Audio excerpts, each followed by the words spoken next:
Hi, welcome everyone to our panel on dismantling white supremacy in outdoor spaces. My name is Jorge Mendoza. I use he, ed pronouns. I'm the education and training manager at EarthCorps. I'm an avid outdoors person, so this is a space that I'm really interested to talk about, and I'm very excited to talk to our guest, Tania, who works at REI. If you could start off by introducing yourself, where are you joining us from? Where are you located? Your role within REI and your history with EarthCorps. Yes. Hi, everyone. My name is Tania Elahee. I use she, her pronouns, ella en español. I'm originally from Seattle, Washington, and I'm calling in from Seattle now. But I work with REI Co-op, and my day job there is I'm the senior program manager for our workforce diversity, equity, and inclusion team, and I support our overarching racial equity, diversity, and inclusion work at the co-op.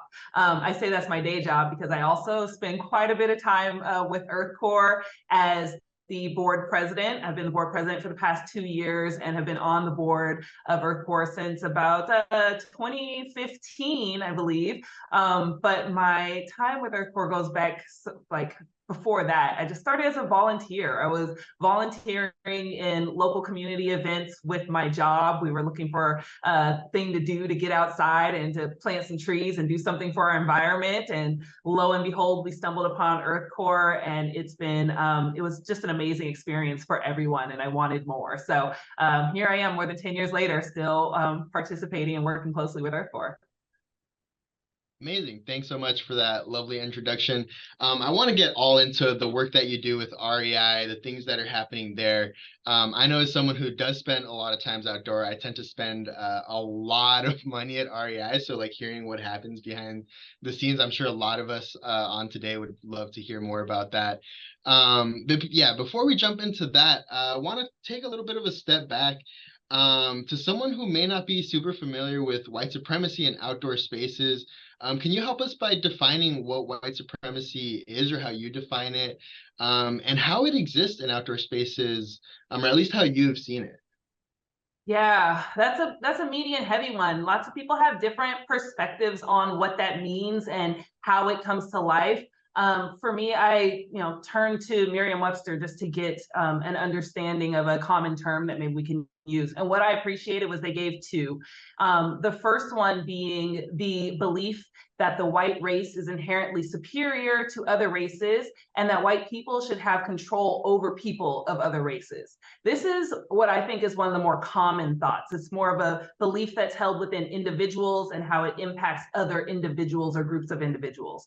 But I also appreciate that they gave the second definition, which is a social, economic, and political system that collectively enables white people to maintain power over other races. And I think it's really important that we think about this because while the interpersonal relationships and things that you see around racism and white supremacy feel very visceral and very real to people, and you see those things like kind of in your face, it's super important to think about the systems behind that hold those beliefs and hold all of that in place. It's bigger than just how people treat one another. There's actually laws and rules and policies that have gone into place for years and years and years that we cannot forget, because those are the things we have to undo as well. We can't just get distracted with, oh, this person's mean to that person. It's so bigger than that. Yeah, and thank you for addressing that, right? For so many of us, we have this like individual educational path on like how do I dismantle like white supremacy within myself. And while that's super important and really valuable to do, yeah, without addressing those really systemic issues, those systemic barriers, we're not really addressing the bigger issue at hand. And so in REI, or even just in general outdoor spaces, what are some of those like, where do you see these undertones at play? Where do you see white supremacy really come out in outdoor spaces? Yeah. I think it's always easiest to kind of start with the data because the facts paint the picture in a way that makes it somewhat obvious to grasp.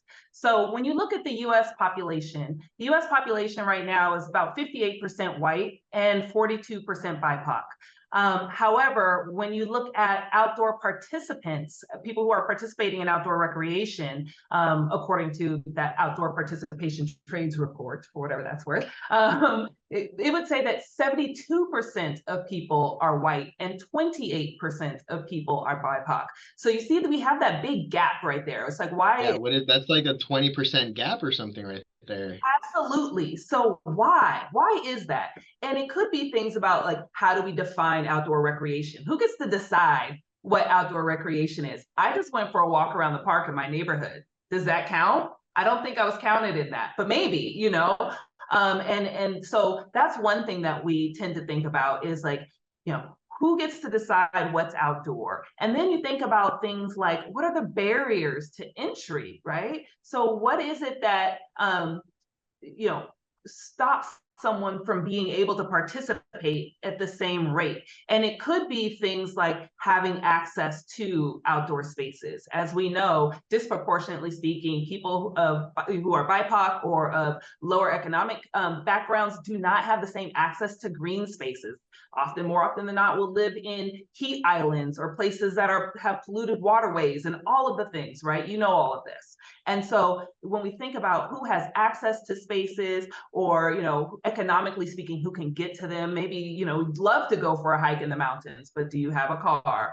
Or, you know, are there transportation systems there? Or can I take the day off of work? You know, so all of these barriers come into play when it comes to who's getting into the outdoors.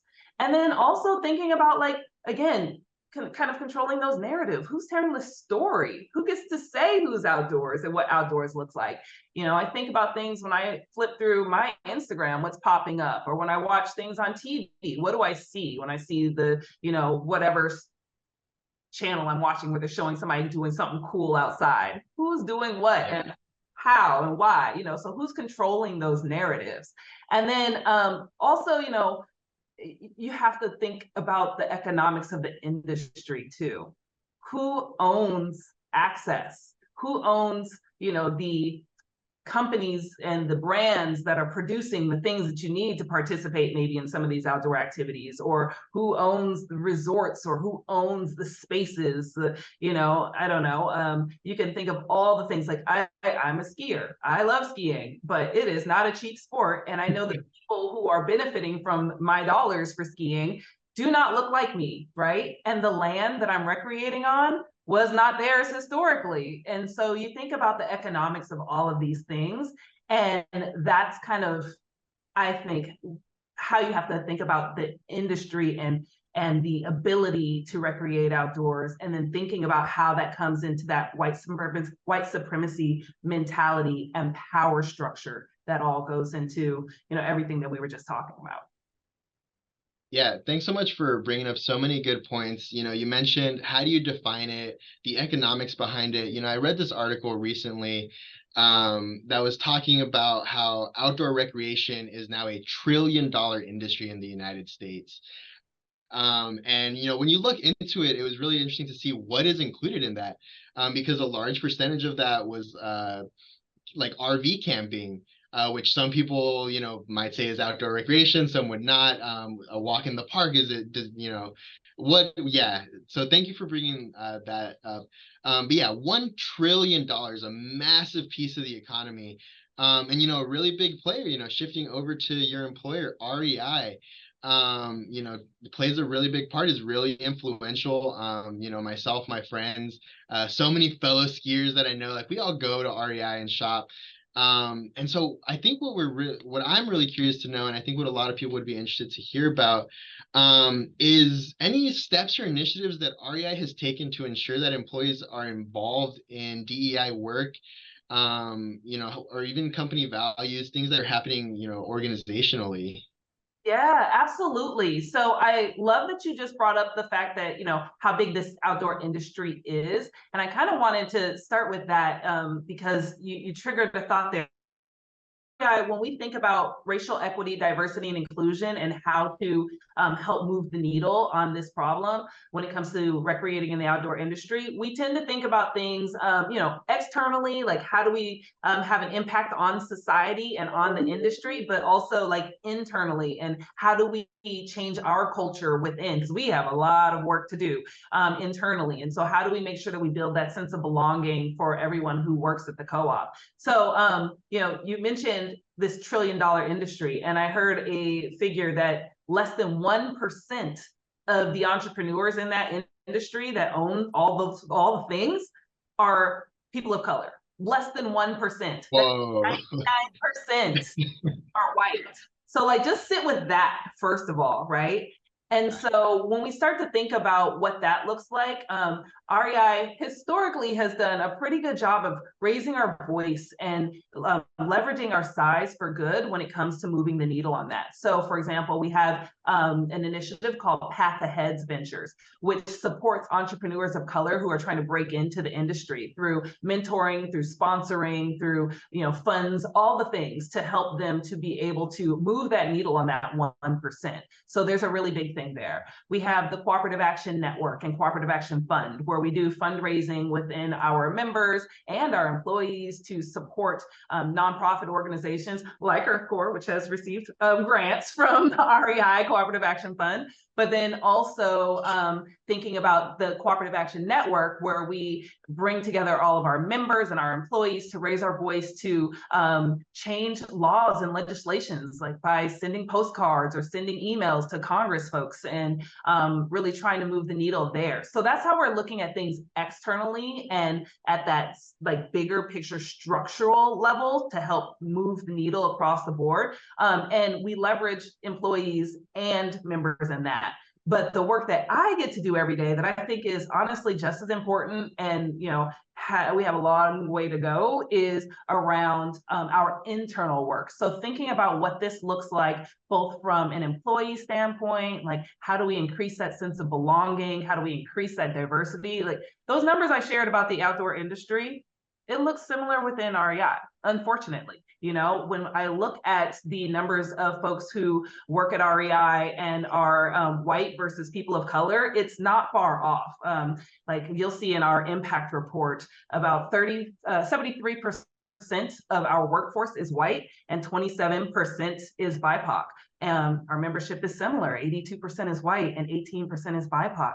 But we saw the data says 58% are white and 42% are BIPOC within the US population. So same gap to change, right?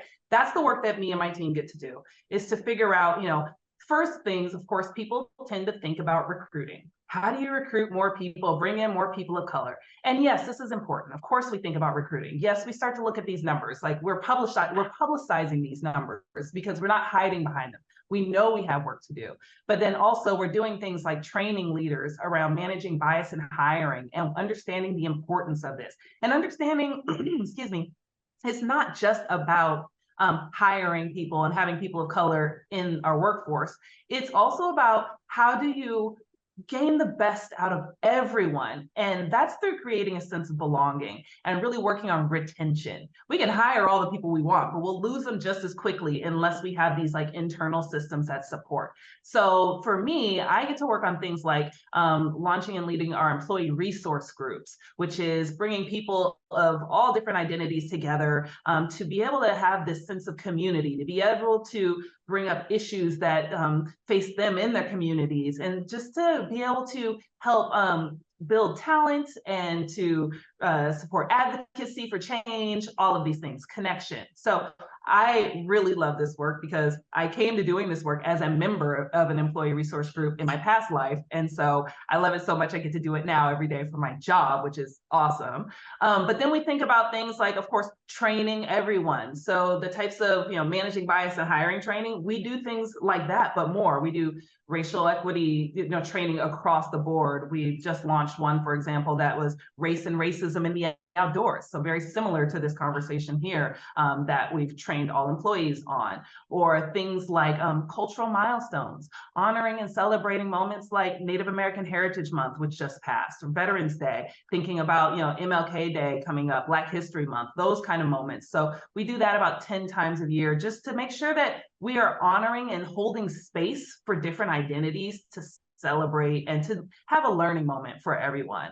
And then, of course, we do surveys and we understand what our employees are thinking and feeling and listening. And so lots of things like that to help support retention, because we can't just do recruiting. But for me, that's the fun stuff, because I really appreciate hearing people's voices and knowing that some of the best ideas come out of our employees when we work together and when we focus on those underrepresented voices.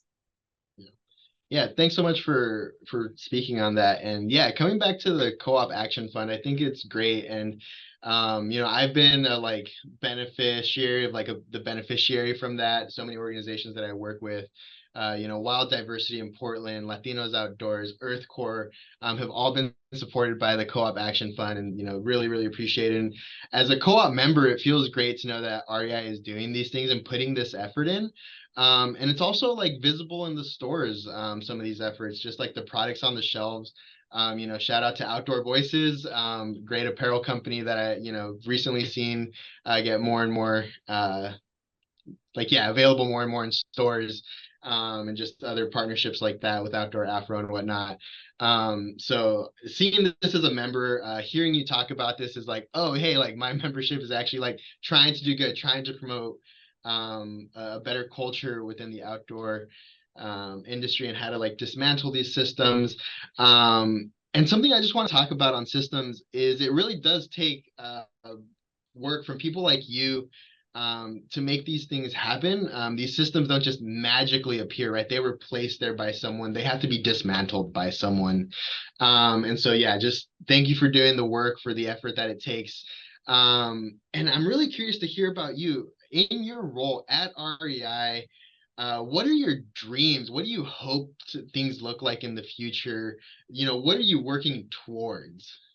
Yeah. My hope is that we have a co-op where employees feel like they belong, they are valued, they are inspired to come together with others to share big ideas and to achieve more than we ever believed is possible. And I think that really takes having a diverse workforce that represents the communities that we seek to partner with and to serve.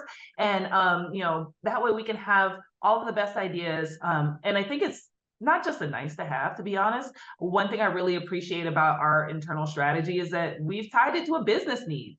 We know that in order to grow to the heights that we hope to grow to as a co-op, we need to be able to represent all the communities out here. If we just continue to focus on the white population, we're limiting our access, our reach. What is it? 42% of the US population, and you're only tapping 18%, right?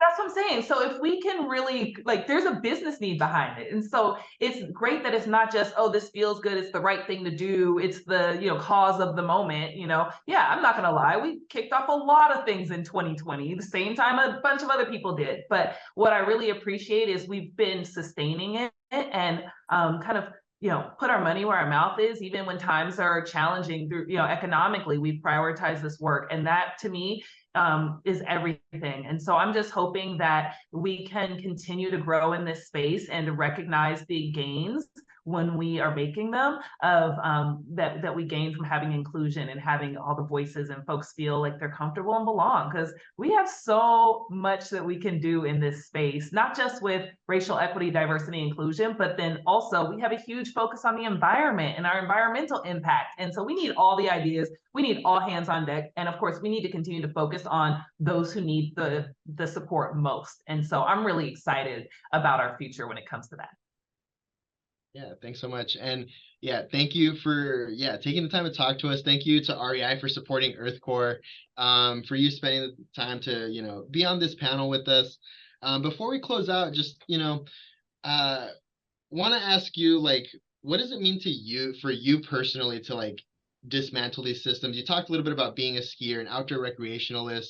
What's, beyond just making it more inclusive in the outdoors, what would it mean for you to really have these systems of white supremacy dismantled?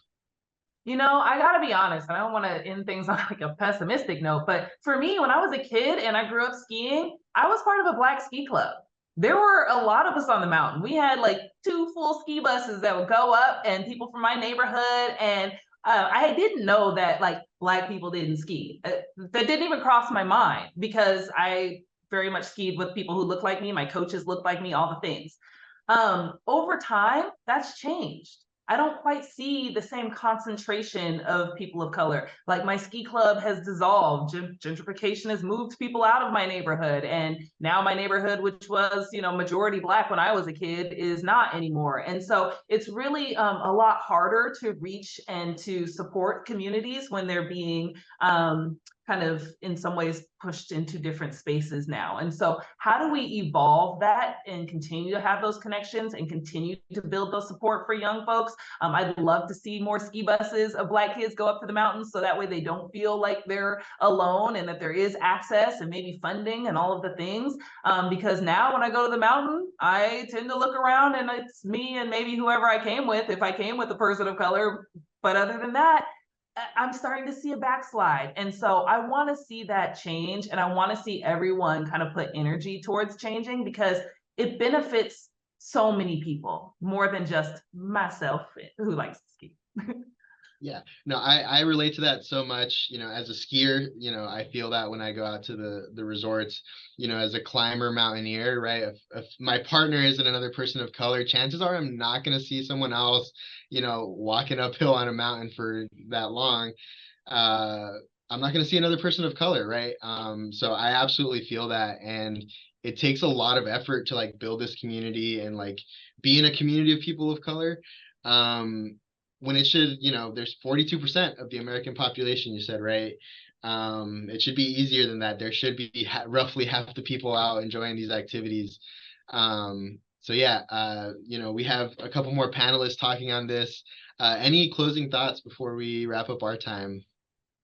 I'm just glad that REI is continuing to support this work and getting people of color out into the outdoors, and really understanding the benefits of being in the outdoors, like the health benefits, right? The actual things that that can really change someone's everything, not just their physical health, but their mood, their mentality. Like, it's so important. So I'm just really thankful that we're here doing this work to encourage people and support with funding. And I'm like, everybody, let's get on board. Everybody, whatever is exciting to you about this, like, do it, because there's so much work to be done. Yeah, come in, bring the people in. Well, thank you so much, Tania, for your time. Thank you, REI, and thank you for EarthCorps for hosting this wonderful event. Yeah, much more coming up after this. Thank you so much. Yeah, thanks, everyone.